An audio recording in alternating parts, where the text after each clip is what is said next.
कल हम electric dipole की वजह से इलेक्ट्रिक फील्ड और पोटेंशियल पढ़ रहे थे। हमने कल एक्सियल पोजीशन पे और इक्वेटोरियल पोजीशन पे इलेक्ट्रिक फील्ड और पोटेंशियल निकाल लिया था ड्यू टू इलेक्ट्रिक डाइपोल। तो एक बार उसको लिख देता हूं, फिर किसी और पोजीशन पे निकालते हैं।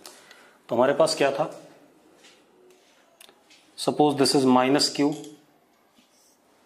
दिस इज प्लस क्यू, इनके बीच में separation 2l, dipole moment p vector इधर की तरफ और p वेक्टर का मैग्नीट्यूड q इंटू 2l। ठीक है,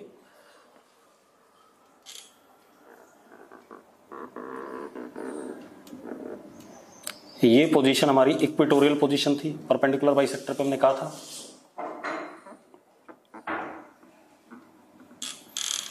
और ये हमारा एक्सियल पोजीशन था अलोंग द डाइपोल।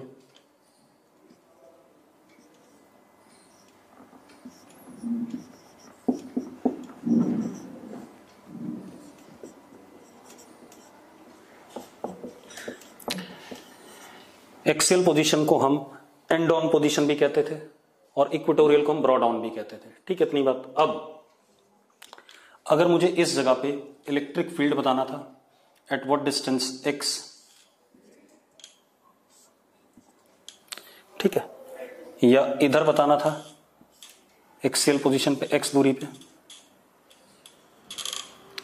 ठीक है, x is much much greater than what 2l या l, ये हमने ले लिया था क्योंकि डाइपोल दोनों पॉइंट चार्जेस के बीच में सेपरेशन क्या होता है, बहुत कम होता है। तो इलेक्ट्रिक फील्ड हमारे पास जो आया था यहां पर एक्सियल पोजीशन पे E axial parallel to p vector आया था, यहां पर भी ऐसे ही आया था ई एक्सियल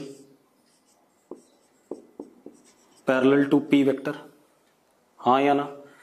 तो E axial parallel to p vector आया था और मैग्नीट्यूड में ई एक्सियल था 2kp अपॉन x क्यूब, और इसको और सुंदर तरीके से हमने लिखा था E axial vector is equal to 2kp vector upon x cube, ऐसा लिखा था हमने। पोटेंशियल की हमने बात करी थी, इस साइड जो पोटेंशियल आया था एक्सियल पे वो आया था kp अपॉन x स्क्वायर, और इधर जो आया था वो आया था v axial is minus kp upon x square. मैंने कहा था कि नेगेटिव चार्ज वाली साइड में पोटेंशियल नेगेटिव होगा, क्योंकि नेगेटिव चार्ज नजदीक है तो पोटेंशियल उसका क्या होगा, ज्यादा मोर इफेक्टिव होगा, और इधर पॉजिटिव चार्ज नजदीक है तो पॉजिटिव चार्ज का पोटेंशियल मोर इफेक्टिव होगा, तो इधर पॉजिटिव पोटेंशियल, इधर क्या नेगेटिव पोटेंशियल। और एक और चीज, अगर मैं इधर की तरफ जा रहा हूं इलेक्ट्रिक फील्ड की डायरेक्शन में तो v घट रहा है। क्यों घट रहा है? क्योंकि मोर नेगेटिव हो रहा है, मोर नेगेटिव मतलब स्मॉलर पोटेंशियल। ठीक है, इतनी बात। इधर की तरफ जा रहा हूं इलेक्ट्रिक फील्ड की डायरेक्शन में तो v अगेन घट रहा है, और बात सही है, v घट रहा है। ठीक है, इतनी बात, कोई दिक्कत नहीं इसमें। अब आते हैं हम इक्वेटोरियल पोजीशन पे। तो इक्वेटोरियल पोजीशन पे जो इलेक्ट्रिक फील्ड आया था वो ऐसा आया था,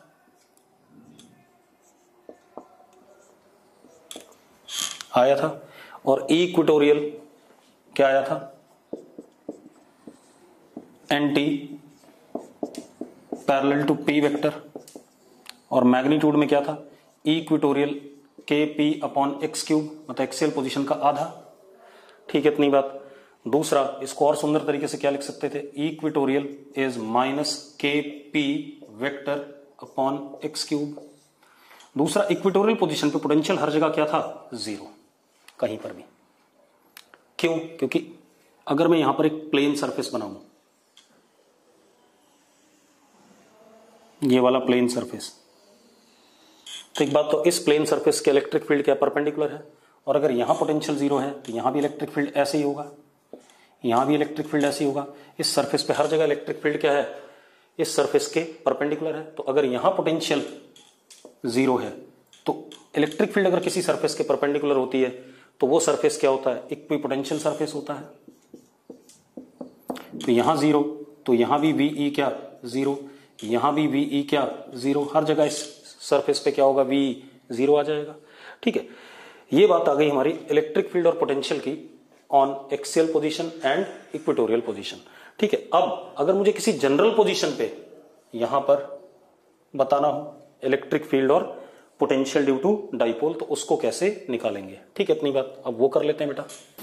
और dipole moment is what, vector quantity हमें पता है किधर से किधर डायरेक्टेड होता है, from negative charge to positive charge. अब हमने ये डाइपोल ले लिया, ये माइनस क्यू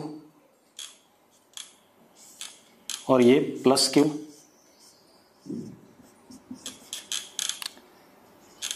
लेंथ 2l इसकी, तो P is equal to q into 2l। हाँ, डायरेक्शन P वेक्टर का किधर होगा, ऐसे।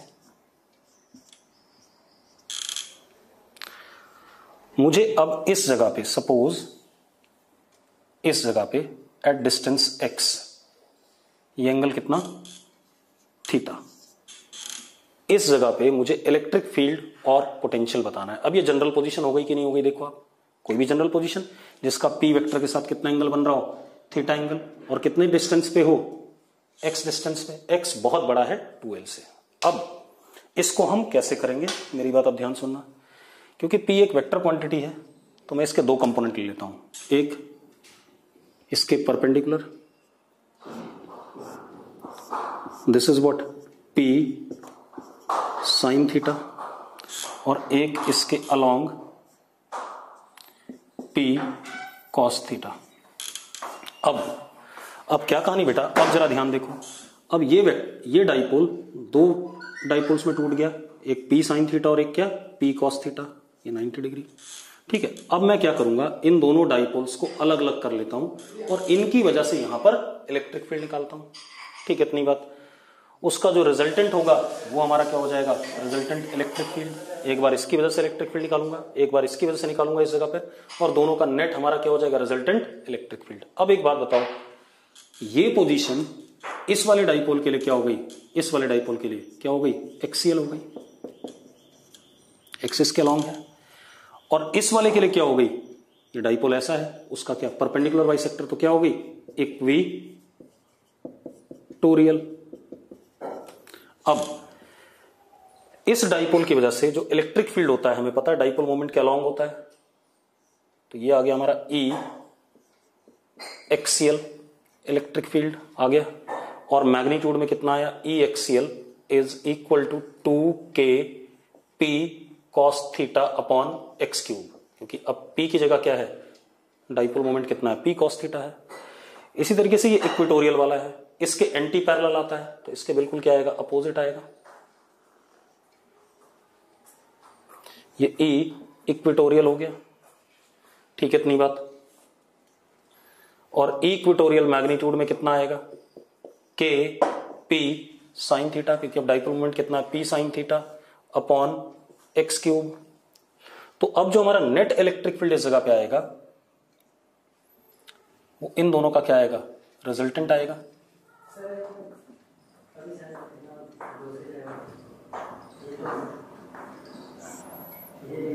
ये हमारा नेट E वेक्टर आ गया डाइपोल की वजह से, और ये एंगल मान लेते हैं अल्फा है हमारा। ठीक है, इतनी बात। अब जरा देखो, तो E vector is E axial vector plus E equatorial vector, magnitude कितना हो जाएगा, E is equal to under root E axial का स्क्वायर प्लस E इक्वेटोरियल का स्क्वायर। मैं दोनों डाल देता हूं, देखो जरा कितना आ रहा है, E is equal to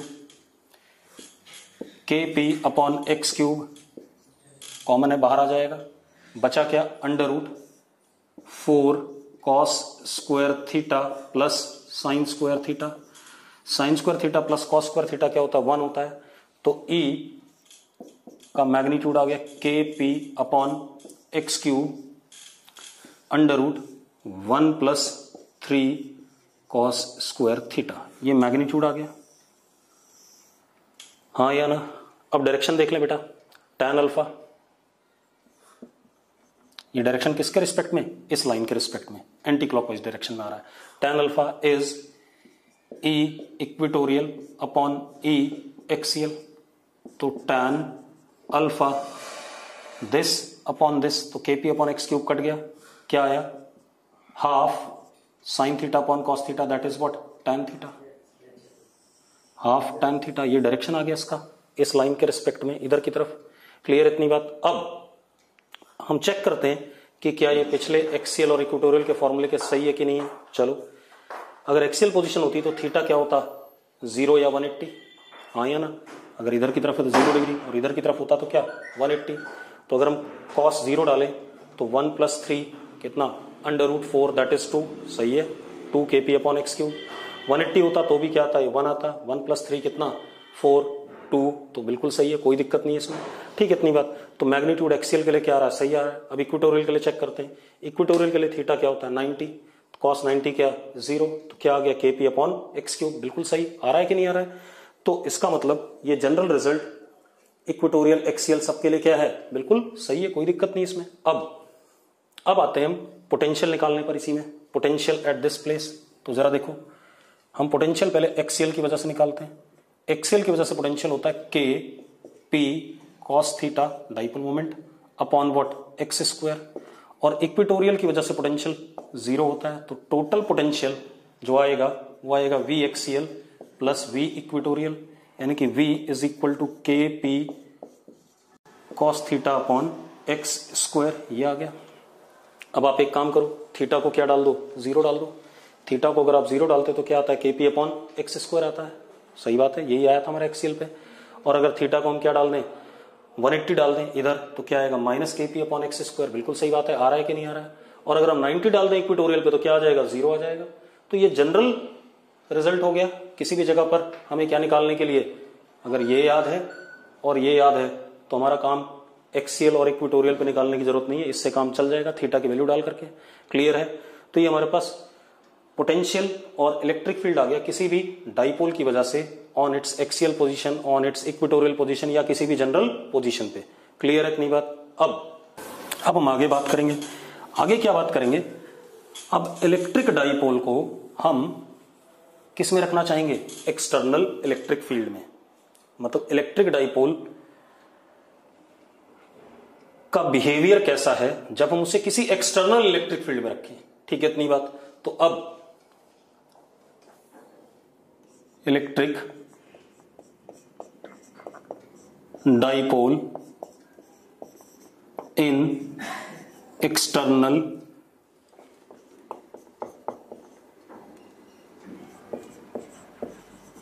electric field.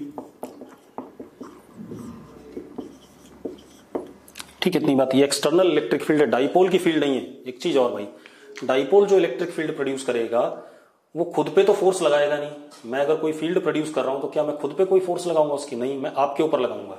तो इसी तरीके से एक्सटर्नल इलेक्ट्रिक फील्ड में जब डाइपोल रखा होगा तो उस डाइपोल ने क्या एक्सपीरियंस करा इस फील्ड की वजह से, वो चेक करना है। ठीक है इतनी बात। तो यहां पर दो केसेस आते हैं कि हम डाइपोल को यूनिफॉर्म इलेक्ट्रिक फील्ड में रखें, पहला केस, दूसरा नॉन यूनिफॉर्म इलेक्ट्रिक फील्ड में रखें। तो हम पहला केस करेंगे पहले, electric dipole in external electric field and which is what uniform. कैसी इलेक्ट्रिक फील्ड, यूनिफॉर्म है। यूनिफॉर्म मतलब पहला केस हम यूनिफॉर्म वाला लेंगे, दूसरा नॉन यूनिफॉर्म वाला लेंगे। यूनिफॉर्म मतलब जो इलेक्ट्रिक फील्ड है उसका मैग्नीट्यूड और डायरेक्शन, मैग्नीट्यूड और डायरेक्शन दोनों चीजें फिक्स हैं, ना उसका मैग्नीट्यूड चेंज कर रहा है ना ही उसका क्या चेंज कर रहा है, डायरेक्शन चेंज कर रहा है। क्लियर है इतनी बात। तो अब करते हैं इसको। अब जरा देखो, मैंने ले लिया हमारा external electric field E vector है जिसका डायरेक्शन इधर की तरफ है और मैग्नीट्यूड ई है। ठीक है। अब हमने इसमें एक डाइपोल रख दिया, सपोज ये +q और ये -q। लेंथ कितनी डाइपोल की, l। ठीक है। डाइपोल मोमेंट किधर की तरफ होगा, नेगेटिव से पॉजिटिव की तरफ, और p वेक्टर का मैग्नीट्यूड कितना होगा, q × l। ठीक है, ये है। अब आप एक काम करो बेटा,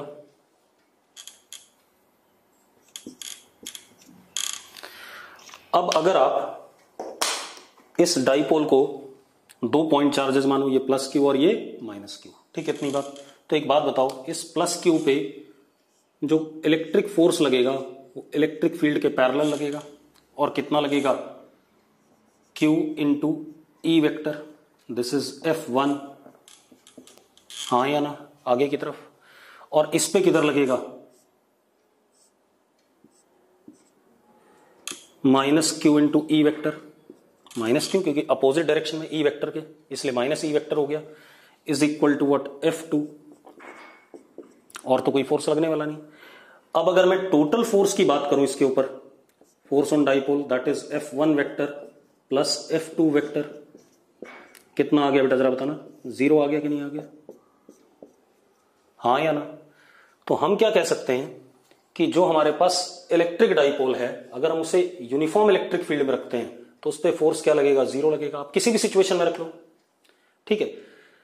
अगर किसी को दिक्कत है तो अभी लिखो कि फोर्स 0 कैसे प्रूव हो रहा है ये बताओ मुझे। चलो अब तो फोर्स तो क्या हो गया, 0, ठीक है। मतलब हम ये कह सकते हैं कि electric dipole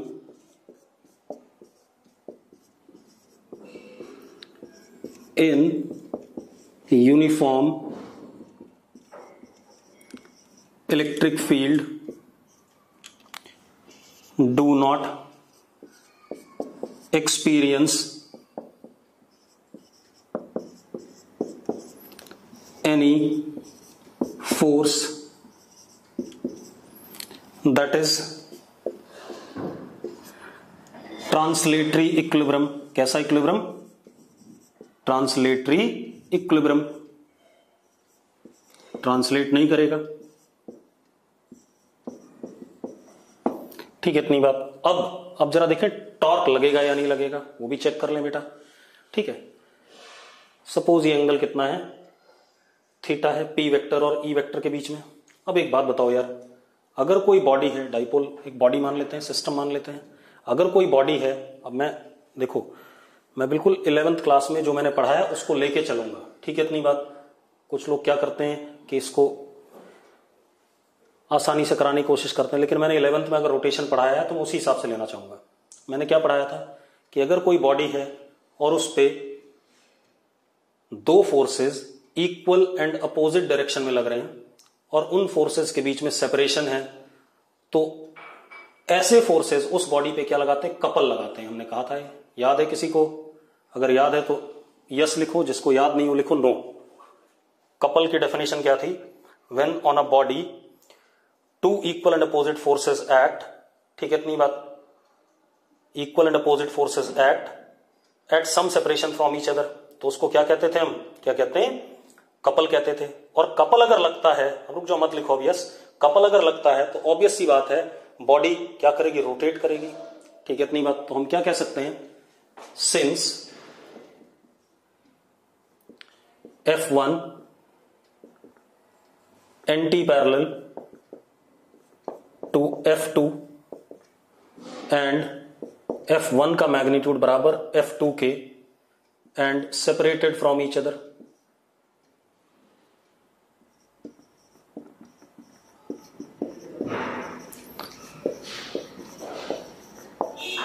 separated from each other, then couple acts on dipole। couple act करेगा, couple act करेगा मतलब टॉर्क लग रहा होगा, that is torque acts on dipole। अब मुझे डाइपोल का टॉर्क निकालना है, कितना टॉर्क लग रहा है, क्लियर, इतनी बात। अब अगर किसी को याद हो कि हमने कपल कैसे निकाला था, हमने कपल कैसे निकाला था, याद करना। देखो अगर मेरे पास कोई ये बॉडी है, एक फोर्स ये F1 लग रहा है, F लग रहा है, दूसरा फोर्स ऐसे करके पीछे की तरफ क्या लग रहा है? -F लग रहा है।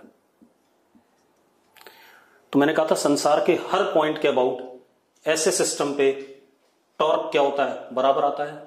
और वो किसके बराबर आता है? मैंने इन दोनों को ऐसे जोड़ दिया। ये सपोज R वेक्टर है, कितना है? R वेक्टर है।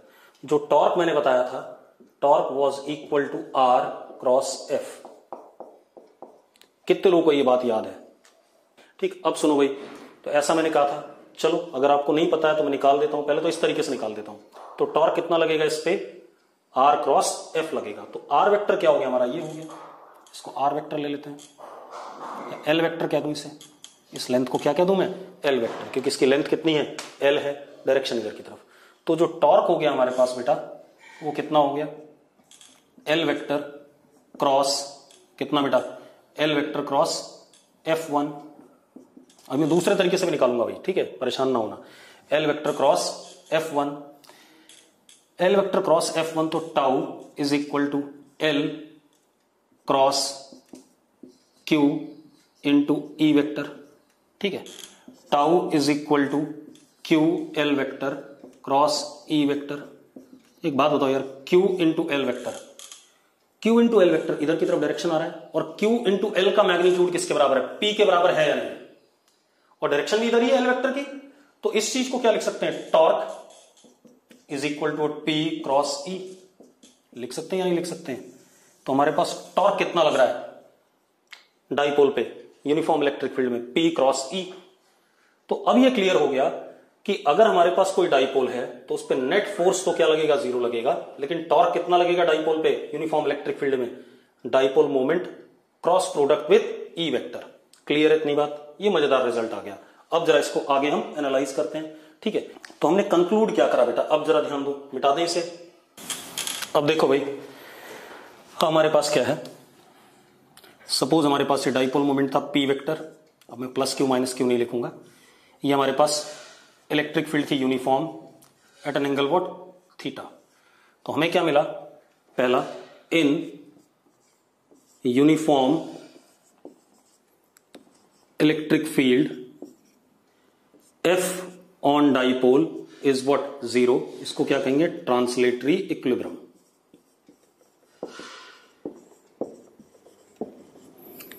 टॉर्क ऑन डाइपोल कितना, P क्रॉस E वेक्टर, हाँ या ना, P क्रॉस E वेक्टर। अब एक चीज देखो, P क्रॉस E वेक्टर, तो टॉर्क भी जीरो हो सकता है। मतलब टॉर्क क्या है, it may or may not B zero, हाँ या ना। अरे P क्रॉस E वेक्टर है, P क्रॉस E जीरो हो भी सकता, नहीं भी हो सकता है। तो कब जीरो हो सकता है, torque is zero when P parallel to E, that is theta equal to 0 degree, when P NT parallel to E vector, theta equal to 180 degree. तो ये दोनों कौन सी सिचुएशन आ गई, रोटेशनल इक्विलिब्रियम, जब टॉर्क भी जीरो है सिर्फ। लेकिन रोटेशनल इक्विलिब्रियम की सिर्फ दो ही सिचुएशन आ रही हैं, एक 0 डिग्री और एक 180 डिग्री, ठीक है। ट्रांसलेटरी इक्विलिब्रियम हमेशा है, ठीक है। इन दोनों सिचुएशन के अलावा टॉर्क हमेशा लगेगा, तभी मैंने क्या लिखा, मे or may not B zero. तो torque on dipole in uniform electric field zero हो भी सकता है, नहीं भी हो सकता है। सिर्फ इन दोनों सिचुएशन पे टॉर्क क्या है, जीरो है, और इसको क्या कहते हैं, रोटेशनल इक्विलिब्रियम। अब हमारी बड़ी समस्या है, बड़ी समस्या यह है कि रोटेशनल इक्विलिब्रियम की सिचुएशंस हैं, तो इनमें से कोई स्टेबल इक्विलिब्रियम भी हो सकता है, कोई अनस्टेबल इक्विलिब्रियम भी हो सकता है, तो वो भी चेक करें। तो अब हम एक काम करते हैं, हमने क्या करा, if theta is equal to 0, तो हमारे पास ये ई वेक्टर है, इसी के ऊपर हमारे पास पी वेक्टर है, ये प्लस क्यू, ये माइनस क्यू, ऐसे करके पी वेक्टर। तो अगर मैं फोर्स देखूं तो इस पे इधर की तरफ क्यू ई वेक्टर, इधर की तरफ माइनस क्यू ई वेक्टर।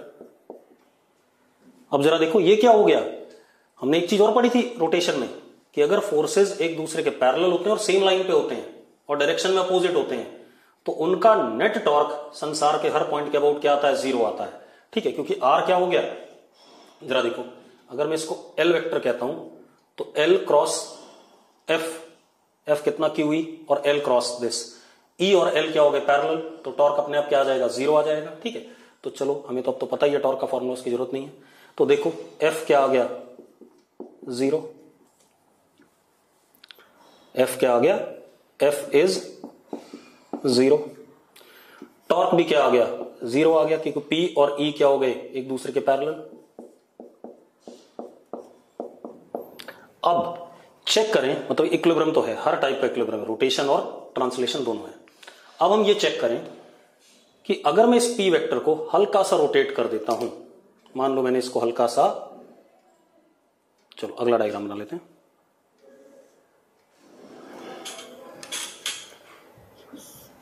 हमारे पास ई वेक्टर था, हमने पी वेक्टर को हल्का सा रोटेट कर दिया, कितना, थीटा एंगल ऐसे ले गए। अब अगर मैं टॉर्क देखूं इस पे, तो that is P cross E. P cross E कैसा आ रहा है जरा देखो, राइट हैंड थंब रूल से फर्स्ट वेक्टर की तरफ राइट हैंड का पाम सेकंड की तरफ घुमाया, किधर आ रहा है, दोबारा से अपनी इसी पोजीशन पे आना चाहता है कि नहीं आता है भाई, वापस आना चाहता है कि नहीं। और अगर आप इसको इधर ले जाओ, इक्विलिब्रियम से थोड़ा सा इधर की तरफ ले जाओ, ये ई वेक्टर, और अगर आप ऐसे ले गए, इसको ऐसे घुमा दिया, ये हमारा पी वेक्टर, ये हमारा थीटा, तो जरा देखो पी क्रॉस ई कैसा आएगा, इधर आएगा, तो टॉर्क दोबारा से वापस, और यहां पे टॉर्क दोबारा से वापस। तो ये इक्विलिब्रियम कैसा हो गया, थीटा जीरो वाला, स्टेबल इक्विलिब्रियम। अगर स्टेबल इक्विलिब्रियम हो गया तो इसका मतलब इस डाइपोल का जब इंटरैक्शन इस इलेक्ट्रिक फील्ड से हो रहा है, एक्सटर्नल इलेक्ट्रिक फील्ड से, तो जो पोटेंशियल एनर्जी है सिस्टम की, इस डाइपोल की इस इलेक्ट्रिक फील्ड में जो पोटेंशियल एनर्जी वो क्या है, मिनिमम है। And you minimum is assumed to be minus P into E। assumed, हमने assume कर ली बेटा, जीरो जो assumption लेते हैं पोटेंशियल एनर्जी का मिनिमम वाला, वो हम हमेशा इन्फिनिटी पे लेते हैं, ठीक है। तो यहां इन्फिनिटी जैसा तो कोई केस था नहीं, तो हमने इसको ऐसे ही मान लिया, अभी आ जाएगा, ये डिराइव हो जाएगा अभी थोड़ी देर में। क्या मान लिया, U minimum is minus P into E, ये अज्यूम करा हमने, ठीक है। होगी मिनिमम पोटेंशियल एनर्जी, ये बात तो सही है, और फोर्स भी जीरो है, टॉर्क भी जीरो, तो कंप्लीट इक्विलिब्रियम है। और जब डाइपोल को हल्का सा इधर खिसका के छोड़ रहे हैं, वापस आ रहा है, हल्का सा इधर खिसका के छोड़ रहे हैं, वापस जा रहा है, तो कैसा इक्विलिब्रियम हो गया, स्टेबल इक्विलिब्रियम। अब दूसरा देखते हैं 180 डिग्री वाला। अब 180 डिग्री वाले को जब देखते हैं तो जरा देखो, हमारे पास ये ई वेक्टर और हमारा पी ऐसा,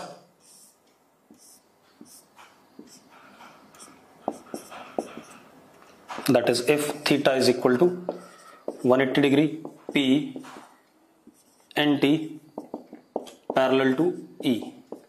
अब एक चीज और, F जीरो है, मानते हैं बिल्कुल है,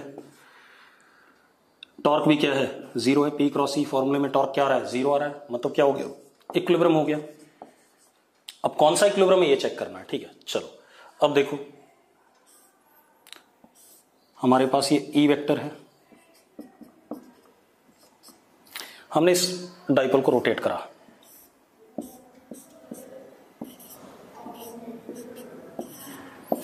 P। अब अगर मैं P क्रॉस E करता हूं तो जरा देखो, ये इक्विलिब्रियम से किधर जा रहा है, दूर जा रहा है, बाप उधर की तरफ जा रहा है, ठीक है, इतनी बात। और अगर मैंने ऐसा रोटेट करा, दिस इज E वेक्टर,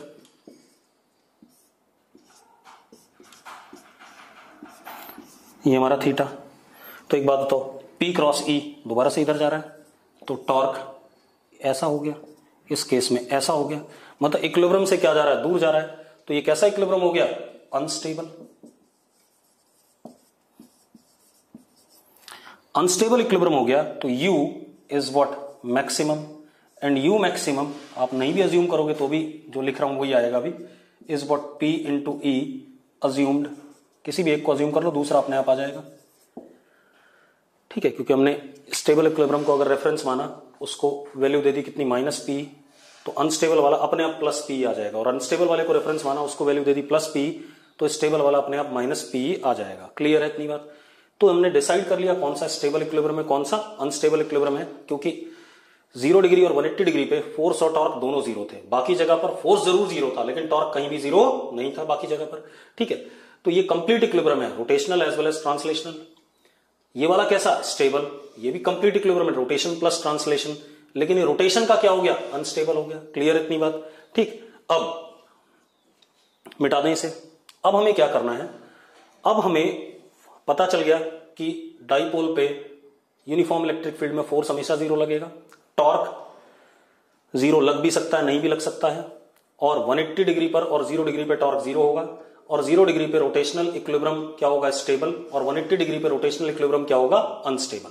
ठीक है, अब थोड़ा सा हम बात करते हैं कि इसकी जब ये कोई भी चार्ज सिस्टम किसी फील्ड में रखा हुआ है, देखो एक मिनट, अब हमने अगर डाइपोल को इलेक्ट्रिक फील्ड में रखा किसी एंगल पे, तो ये अपने आप घूमेगा कि नहीं घूमेगा, अपने आप घूमेगा। मतलब ये क्या गेन करेगा, काइनेटिक एनर्जी। कौन सी, रोटेशनल काइनेटिक एनर्जी, क्योंकि ट्रांसलेशन तो गेन नहीं कर सकता है। देखो एक मिनट, मैं फिर क्या कह रहा हूं, मेरे पास ये इलेक्ट्रिक फील्ड है यूनिफॉर्म, सपोज ये डाइपोल है, मैं इसको छोड़ देता हूं तो ये क्या करेगा, ऐसे करके घूमना शुरू कर देगा। घूमना शुरू कर देगा तो it gains what, rotational kinetic energy. Rotational kinetic energy अगर ये गेन कर रहा है तो क्योंकि इलेक्ट्रिक फोर्स और इलेक्ट्रिक टॉर्क, ये फील्ड कैसी कंजर्वेटिव है, इलेक्ट्रिक फोर्स और इलेक्ट्रिक टॉर्क जो भी होगा वो कंजर्वेटिव होगा। कंजर्वेटिव होगा तो इसका मतलब ये है कि जो काइनेटिक एनर्जी ये गेन कर रहा है वो at the expense of loss of potential energy है। अब वो पोटेंशियल एनर्जी किसकी, डाइपोल सिस्टम की इंटरैक्शन की, किसके साथ, विद एक्सटर्नल फील्ड। जो पोटेंशियल एनर्जी है इस डाइपोल सिस्टम की वो इस वजह से है क्योंकि ये डाइपोल एक्सटर्नल फील्ड के साथ क्या कर रहा है, इंटरैक्ट कर रहा है। ऐसी था, आप एक काम करो, आपके पास ये प्लस क्यू फिक्स्ड है, फिक्स्ड, आपने यहां पे एक प्लस क्यू नॉट रखा तो ये दूर भागेगा, मतलब इसमें काइनेटिक एनर्जी ये गेन करेगा। किसके एक्सपेंस पे गेन करेगा, लॉस ऑफ पोटेंशियल एनर्जी पे। तो वही यहां पर भी है, अगर ये रोटेशनल काइनेटिक एनर्जी गेन कर रहा है तो at the expense of loss of potential energy कर रहा है। ठीक है, इतनी बात। और पोटेंशियल एनर्जी क्यों कह रहा हूं मैं, क्योंकि यहां पर जो फोर्स और टॉर्क है दोनों क्या है, कंजर्वेटिव है। भाई फोर्स का तो यहां रोल ही नहीं है क्योंकि फोर्स लग ही नहीं रहा है। हाँ, लेकिन टॉर्क का जरूर है। Torque, electrostatic torque is what, conservative in nature, क्योंकि फील्ड कैसी है, कंजर्वेटिव है। अब आते हैं हम क्या निकालने जा रहे हैं, potential energy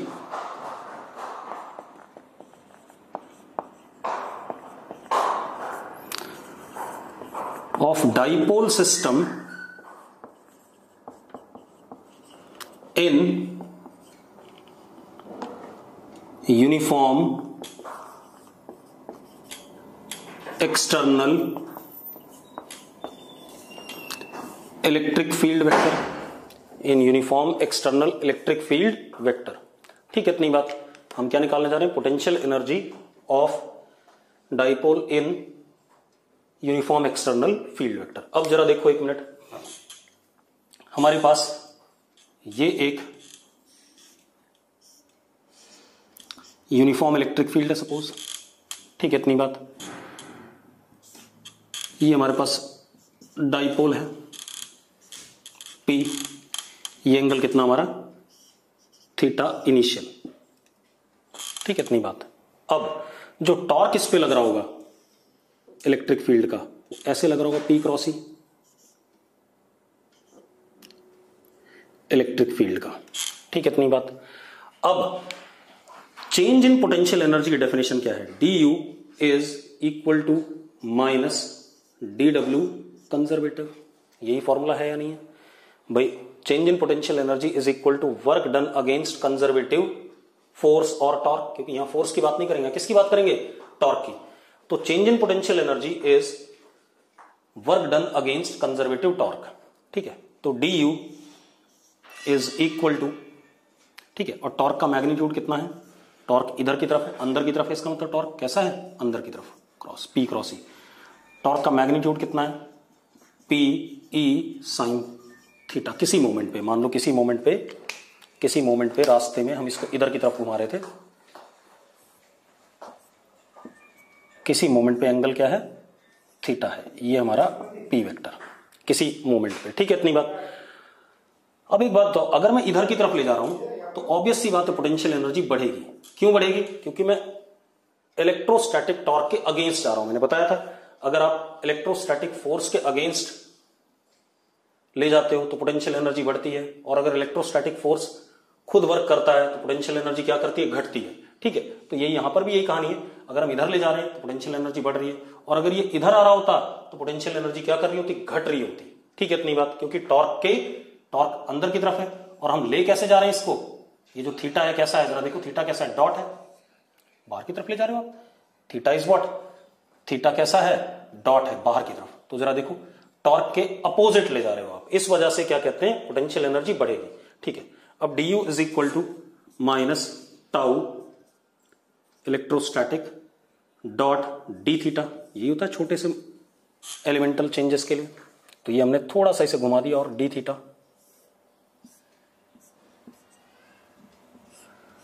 this is what D theta. और डी थीटा देखो ये भी कैसा है, डॉट है ऐसे। व्हाट इज एंगल बिटवीन, क्या कहते हैं, टॉर्क एंड डी थीटा, कितना एंगल है, 180 डिग्री। ठीक है, इतनी बात 180 डिग्री है। तो अगर आपने यहां माइनस ले रखा है तो दोबारा से हम माइनस को नहीं इंट्रोड्यूस करेंगे, और अगर इस वाले माइनस को नहीं लोगे तो आप माइनस आपको डॉट प्रोडक्ट वाला लेना पड़ेगा। तो अपने आप क्या आ गया, d U is equal to minus tau electrostatic d theta, ये आ गया हमारे पास। तो d U is equal to minus p E sine theta into what d theta, ये आ गया अपने पास। ठीक है, इतनी बात, sine theta into d theta, clear है। अब अगर हम इसको इंटीग्रेट कर दें बेटा, थीटा इनिशियल थीटा फाइनल, मान लो किसी फाइनल थीटा तक ले गए हम, दिस इज थीटा फाइनल। ठीक है, इतनी बात। अब this is you initial and this is what you final, ये आ गया हमारे पास, क्लियर है।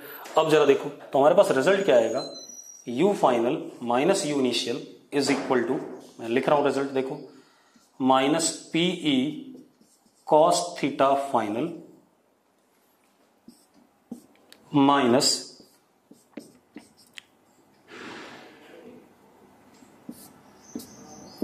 PE cos theta initial. आप इंटीग्रेट करके देख लेना, आपको ये रिजल्ट मिलेगा। अब मजेदार बात देखो, ये हो गया हमारा फाइनल पोटेंशियल एनर्जी, कितना एंगल पे जब था, थीटा एफ पे, और ये हो गया हमारा इनिशियल पोटेंशियल एनर्जी। अब एक चीज देखो, अगर मैं दूर जा रहा हूं तो थीटा बढ़ रहा है, थीटा अगर बढ़ रहा है तो कॉस थीटा की वैल्यू ध्यान से देखना क्या कर रही है, घट रही है। तो ये क्या बन रहा है, लेस नेगेटिव। लेस नेगेटिव होने का मतलब पोटेंशियल एनर्जी क्या कर रही है, बढ़ रही है। ठीक है, इतनी बात। तो हमारे पास ये आ गया।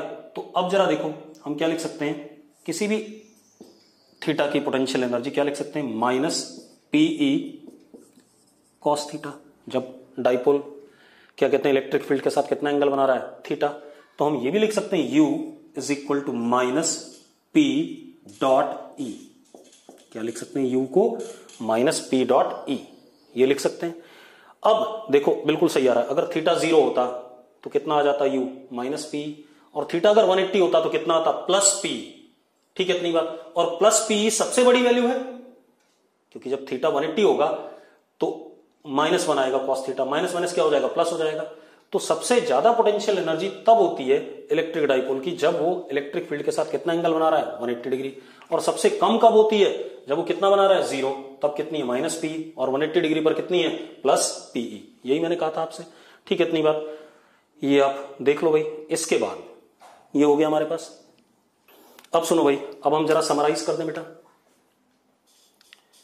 If dipole is in uniform electric field, then dipole पे फोर्स कितना, 0, टॉर्क कितना, P क्रॉस E, और पोटेंशियल एनर्जी कितनी, माइनस P डॉट E। ये आ गया अपने पास, क्लियर है। अब एक चीज और देखो, हम एक और काम कर सकते हैं। हमने d U is equal to minus d W C लिखा था। ठीक है, इतनी बात। अगर फोर्स 0 है, ठीक है, इतनी बात। चलो ये इलेक्ट्रिक फील्ड है, ध्यान से देखना, यूनिफॉर्म है, ये हमारा डाइपोल है पी वेक्टर। इसको आगे पीछे चलाने में मुझे कोई वर्क करना पड़ेगा, नहीं करना पड़ेगा। ठीक है, मतलब d U is equal to, अगर मैं फोर्स की बात करूं, minus F conservative dot d r, ऐसा करें। ठीक है, तो इसको आगे इलेक्ट्रिक फील्ड के अलोंग चलाने में या पीछे इलेक्ट्रिक फील्ड के अलोंग चलाने में मुझे कोई वर्क करना नहीं पड़ेगा। तो F conservative is minus D U by D R, it is what, 0 in this case. बिल्कुल सही बात है यार। आप एक बात बताओ, अगर इस डाइपोल को आप ऐसे ले आए, क्या आपने कोई वर्क करा इसको ऐसे चलाने में? बिल्कुल पैरेलल, कोई वर्क नहीं करा, क्योंकि इस पे नेट फोर्स क्या था? 0। पीछे लाने में भी कोई वर्क नहीं करा, नेट फोर्स क्या था? 0। तो इसको हम क्या लिख सकते हैं? अगर मैं इसी को dr ले लूं, इसके अलॉन्ग ले जा रहा हूं, इलेक्ट्रिक फील्ड के अलॉन्ग, तो F conservative is what? Minus D U by D R, क्या आ जाएगा? 0। लेकिन अगर मैं इसी डाइपोल को रोटेट करा रहा हूं बेटा ऐसे, ठीक है, इतनी बात, ये थीटा था, तो जरा देखो इस चीज को मैं क्या लिख सकता हूं? D U is minus tau conservative dot d theta. तो मैं क्या लिखूंगा? Tau conservative is equal to minus D U by D theta, minus D U by D theta, जैसा हमने पढ़ा था पहले भाई। वर्क डन की ये डेफिनेशन थी ना, या पोटेंशियल एनर्जी की, minus D U by D R is what? Force in the direction of what? D R. लेकिन force in the direction of D R तो यहां पर क्या है? 0 है। लेकिन torque in the direction D theta 0 नहीं है। कितना है? वो कैसे आ जाएगा? Minus D U by D theta से। बिल्कुल सेम, टॉर्क आया भी ऐसी ही था, पोटेंशियल एनर्जी ऐसी आई थी। कैसे आई थी? टाउ डॉट डी थीटा क्या आया था? पोटेंशियल एनर्जी आया था। तो यहां से हम टॉर्क ऐसे ला सकते हैं। क्लियर है? ये तो हमारी बात होगी किसके बारे में? यूनिफॉर्म इलेक्ट्रिक फील्ड के बारे में। अब हम डाइपोल को रखते हैं नॉन यूनिफॉर्म इलेक्ट्रिक फील्ड में। अब इलेक्ट्रिक डाइपोल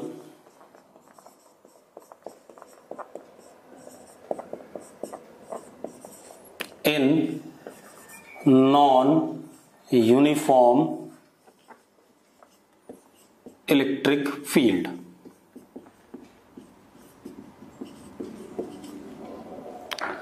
अब देखो नॉन यूनिफॉर्म इलेक्ट्रिक फील्ड, इसमें इलेक्ट्रिक डाइपोल रखा है हमने। अब बढ़िया चीज हो गई, electric dipole in non uniform electric field. आप ऐसे देखो, अगर ये हमारे पास डाइपोल है पी वेक्टर,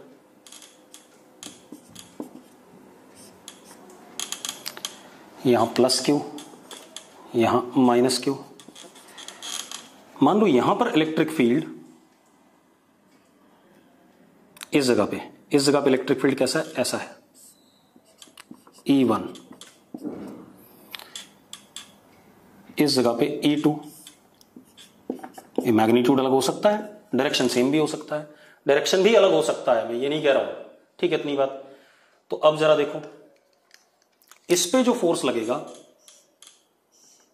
वो कितना लगेगा? F2 इज QE2, और इस पे जो फोर्स लगेगा वो लगेगा पीछे की तरफ, F1 इज माइनस QE1। अब एक बात हो, F is equal to F1 vector plus F2 vector, और ये 0 नहीं आ रहा है, ये 0 नहीं आ रहा है बेटा, हाँ या ना? ठीक है, इतनी बात, ये 0 आ ही नहीं रहा है, तो 0 नहीं आ रहा है तो फोर्स 0 नहीं है इसका मतलब, और कपल तो बनी, मतलब टॉर्क तो लग ही रहा है। देखो जरा, अगर मैं इस पॉइंट के वो टॉर्क देखूं तो इसका टॉर्क क्या हो जाएगा? 0, लेकिन इसका क्या होगा? ऐसे करके आ जाएगा, तो टॉर्क भी क्या आ रहा है? नॉट इक्वल टू 0 आ रहा है। तो इसका मतलब जब डाइपोल को हम नॉन यूनिफॉर्म इलेक्ट्रिक फील्ड में रख रहे हैं तो फोर्स भी 0 नहीं है और टॉर्क भी 0 नहीं है। और भी केस बना लेते हैं। मैंने क्या करा, इलेक्ट्रिक फील्ड ऐसे बनाया,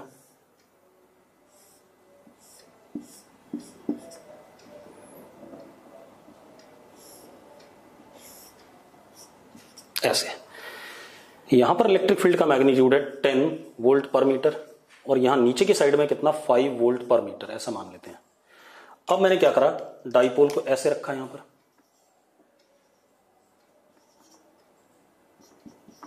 अब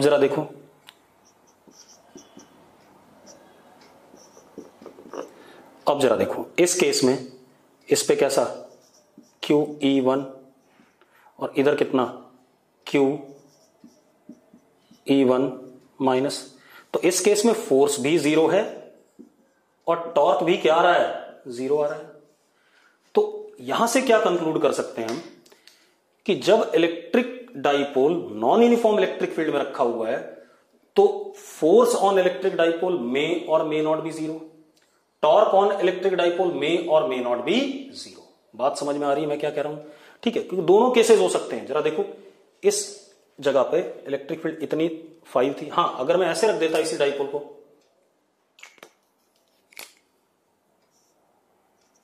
ये प्लस क्यू और ये माइनस क्यू।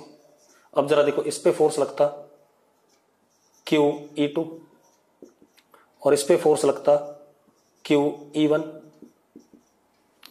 अब इस केस में F not equal to 0 and torque not equal to 0। तो क्लियरली ये कहानी बन रही है कि नॉन यूनिफॉर्म इलेक्ट्रिक फील्ड में हम क्या कह सकते हैं, फोर्स ऑन डाइपोल में और may not be 0, torque on dipole में और may not be 0, दोनों केसेस हैं। क्लियर इतनी बात? तो नॉन यूनिफॉर्म इलेक्ट्रिक फील्ड में कुछ इस तरीके से रहेगा।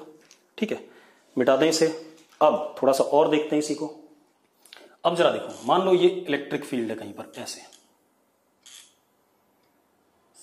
ये इलेक्ट्रिक फील्ड है, सॉरी कैसी इलेक्ट्रिक फील्ड है, नॉन यूनिफॉर्म। यहां पर ऐसे है, यहां पे ऐसे हो जाएगी, यहां पे ऐसे हो जाएगी, डायरेक्शन।